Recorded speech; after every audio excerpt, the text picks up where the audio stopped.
Baiklah anak-anak, selamat pagi semuanya. Mudah-mudahan kita hari ini dalam keadaan baik dan dalam keadaan fit untuk belajar ya. Hari ini saya akan membahas mengenai sifat-sifat zat dari lanjutan materi kita. Nah, mari kita lihat sifat-sifat zat suatu benda itu dapat dibedakan menjadi dua, yakni yang pertama namanya sifat ekstensif dan yang kedua namanya sifat intensif. Nah, sifat ekstensif itu merupakan sifat zat yang bergantung pada ukuran ataupun jumlah zat. Nah, jadi contohnya itu adalah massa. Ya, nah, jadi massa itu bergantung pada jumlahnya. Semakin besar bendanya maka masanya juga akan semakin besar pula. Kemudian yang kedua itu volume, ya, sama seperti tadi. Jadi ini merupakan bergantung pada masalah ukuran ataupun jumlah zat. Kemudian sifat-sifat zat yang berikutnya namanya itu adalah sifat intensif. Nah, sifat intensif ini adalah sifat yang tidak bergantung pada ukuran ataupun jumlahnya.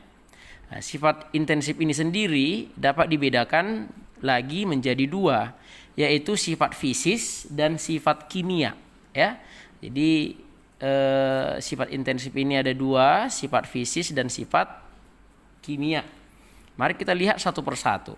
Sifat fisis itu berhubungan dengan perubahan fisis dari zat itu sendiri. Ya, saya ulangi, sifat fisis itu adalah berhubungan dengan perubahan fisis zat itu sendiri. Nah, sifat yang digolongkan atau yang tergolong pada sifat fisis itu ada 11. Yang pertama yaitu warna. Nah, jadi warna sebuah benda itu bergantung pada panjang gelombang yang dipantulkan oleh permukaannya. Nah, nanti di kelas 9 ataupun di SMA kita akan belajar bahwa warna merah, warna hijau itu bergantung pada panjang gelombang yang dipantulkan oleh permukaan itu. Ya, nah, itu dia. Kemudian yang berikutnya bau. Bau itu berhubungan dengan gas atau uap yang dikeluarkan oleh zat. Ya. Nah, baunya ini ada bau yang sedap dan ada bau yang tidak sedap. Ya. Nah, oke, itu merupakan sifat fisis semuanya. Yang ketiga yaitu rasa. Rasa ini berhubungan dengan komposisi zat. Ya, berhubungan dengan rasa ya. Ini berhubungan dengan komposisi zat itu. Ya. Nah, rasanya berhubungan dengan komposisi. Kemudian yang berikutnya kerapatan. Kerapatan itu nanti akan kita bahas setelah ini, yaitu massa jenis ini ya. Merupakan banyaknya massa per satuan volume ya. Nah, artinya begini. Minyak dengan air itu kerapatannya berbeda ya. Itu sama-sama dia zat cair, tapi sama-sama zat cair pun kerapatannya berbeda. Nah, jadi itulah yang kita sebut dengan sifat fisis. Sifat fisis yang merupakan sifat intensif dari zat itu sendiri.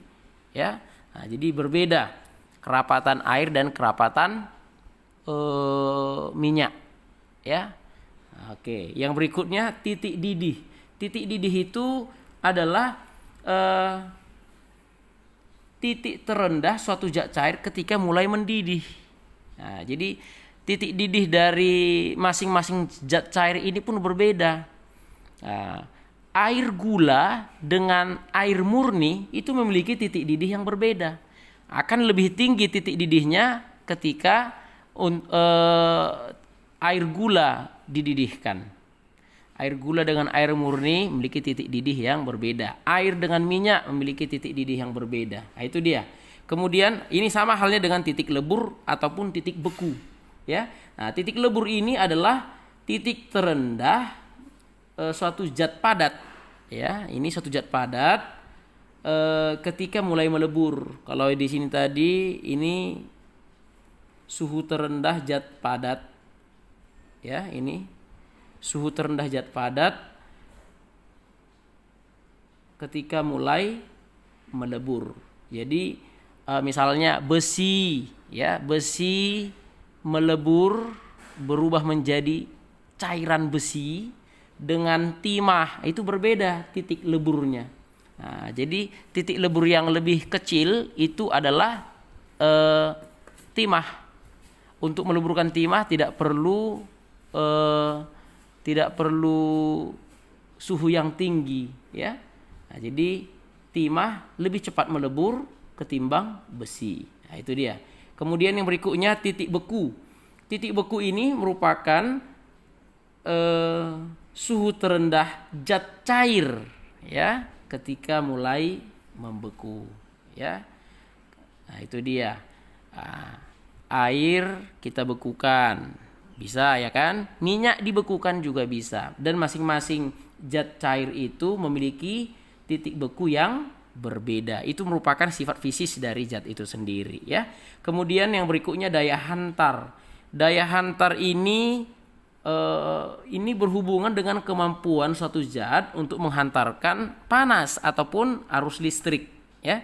Oke, mari kita lihat daya hantar besi dengan tembaga itu beda. Misalnya logam-logam itu merupakan penghantar listrik atau penghantar panas yang baik. Namun dari antara semua logam, yang paling baik dan paling ekonomis untuk menghantarkan panas atau arus listrik itu adalah tembaga. Maka kita sering jumpai kabel-kabel itu terbuat lebih banyak digunakan adalah tembaga. Karena apa? Karena daya hantarnya yang baik dan juga harganya lebih ekonomis, ya.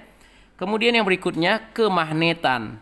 Nah, kemagnetan ini berhubungan dengan kemampuan untuk dipengaruhi oleh suatu medan magnet, ya. Jadi kalau kita bicara magnet itu merupakan batu alam yang mampu menarik, ya, benda-benda tertentu yang ada di sekitarnya. Nah, itu dia.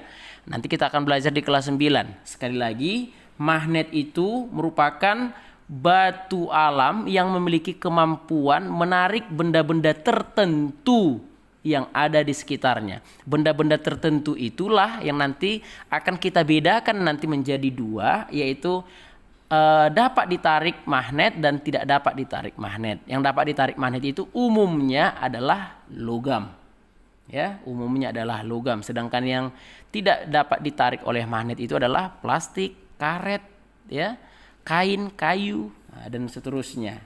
Nah, jadi ketika kemagnetan ini dibahas, maka ini berhubungan dengan kemampuan zat untuk dipengaruhi oleh suatu medan magnet, ya. Kemudian yang berikutnya adalah kelarutan. Kelarutan ini berhubungan dengan kemampuan suatu zat untuk melarut atau untuk larut dalam sebuah atau dalam suatu pelarut, ya. Saya ulangi, kelarutan itu berhubungan dengan kemampuan suatu zat untuk larut dalam suatu pelarut. Nah, jadi misalnya yang memiliki sifat kelarutan yang lebih besar. Nah, kalau kita bandingkan pasir dengan gula, nah, kita sama-sama masukkan 1 sendok pasir ke dalam air, 1 sendok pasir lagi, 1 sendok gula lagi ke dalam air. Kemudian kita aduk. Nah, mana yang kelarutannya lebih cepat? Ya, pastinya gula pasir. Nah, apakah pasir itu bisa larut di dalam air? Oh, ternyata tidak. Berarti sifat kelarutannya berbeda. Nah, jadi itulah yang dimaksud dengan kelarutan, yaitu kemampuan suatu zat untuk larut dalam sebuah pelarut. Nah, jadi pasir itu mungkin akan larut di pelarut yang lain, ya, yang lain. Nah, jadi apakah pasir itu juga bisa dilarutkan? Oh bisa, ya bisa dilarutkan dia. Itulah nanti dengan teknologi bisa dibuat sebagai yang sering kita kenal dengan kaca atau gelas, ya. Kaca, itu terbuat dari pasir, ya. Kaca itu pun nanti macam ragamnya, ada jenis-jenisnya lagi, ya. Jadi kaca itu akan memiliki kualitas yang tinggi ketika dia dibuat dari pasir jenis yang baik pula. Oke. Kemudian yang berikutnya, sifat fisis yang berikutnya adalah kekerasan. Kekerasan ini maksudnya berhubungan dengan keras atau lunaknya suatu zat, ya. Keras atau lunaknya suatu zat. Jadi misalnya karet dengan kayu, mana yang lebih keras, mana yang lebih lunak. Itu ketika kita bicara kekerasan itulah merupakan sifat fisis dari zat itu. Oh, ternyata lebih lunak atau lebih halus karet ketimbang kayu misalnya, ya. Antara kayu dengan kaca, oh ternyata lebih halus kaca dengan kayu misalnya, ya. Nah, jadi itu merupakan sifat fisisnya. Kemudian yang berikutnya masih tetap pada sifat intensif. Sifat yang kedua dari sifat intensif itu adalah sifat kimia. Sifat kimia ini adalah sifat yang menunjukkan kemampuan satu zat untuk melakukan reaksi, ya, reaksi kimia, atau sifat yang menyatakan interaksinya dengan zat yang lain, ya. Sifat yang menyatakan interaksi antar zat. Nah, jadi sifat yang tergolong sifat kimia ini adalah yang pertama, keterbakaran. Maksudnya ini mudah atau tidaknya zat tersebut terbakar, ya. Nah, contohnya alkohol itu mudah terbakar, ya. Spiritus itu mudah terbakar. Nah, jadi antara alkohol dan spiritus, bisa kita uji lagi yang mana yang lebih mudah terbakar, ya. Kemudian yang kedua, kestabilan. Kestabilan itu adalah mudah atau tidaknya satu zat itu terurai, ya, terurai atau dipecah-pecah lagi, ya, oleh pengaruh panas. Nah, misalnya air. Air itu merupakan contoh zat yang cukup stabil, ya. Air itu bisa kita uraikan, ya, bisa kita pecah menjadi gas oksigen ataupun gas hidrogen pada suhu di atas 2000 derajat Celcius. Karena apa? Air itu tersusun, kalau kita belajar kimia, ya, tersusun senyawanya H2O, berarti ada 2 atom hidrogen dan ada 1 atom oksigen. Jadi ketika air yang rumus senyawanya adalah H2O, kita uraikan dari kestabilannya menjadi gas oksigen ataupun gas hidrogen, itu akan membutuhkan waktu yang cukup lama, yaitu air itu harus kita panaskan pada suhu di atas 2000 derajat Celcius, ya. Nah, pada kondisi itu maka air akan terurai atau berubah menjadi gas oksigen dan gas hidrogen, ya.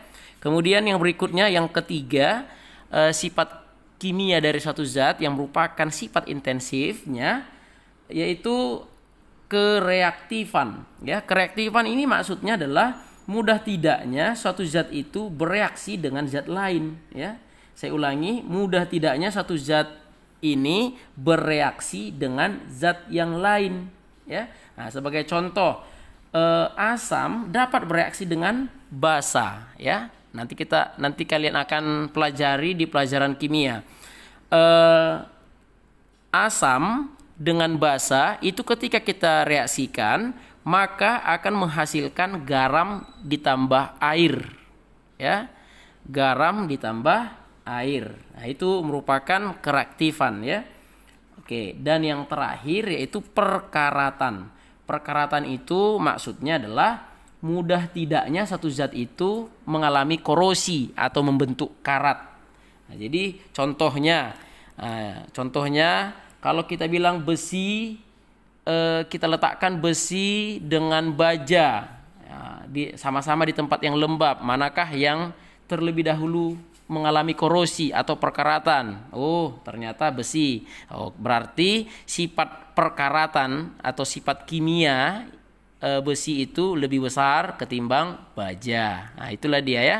Jadi sifat-sifat itu merupakan sifat-sifat yang dimiliki oleh suatu benda itu. Jadi singkatnya, benda itu memiliki dua sifat ini tadi, ekstensif dan intensif. Jadi kalau kita bahas perkaratan berarti dia termasuk merupakan sifat intensif. Nah, karena sifat intensif itu juga dibedakan menjadi dua, fisis dan kimia. Oke.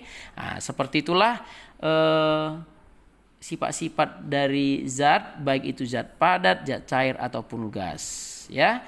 Untuk mendalami sifat-sifat zat yang ada di alam semesta ini, kalian juga bisa baca-baca dari referensi yang lain ataupun browsing dari internet. Kalau ada pertanyaan atau ada yang mengganjal, kalian bisa tanyakan saya pada grup WA kita ya. Terima kasih.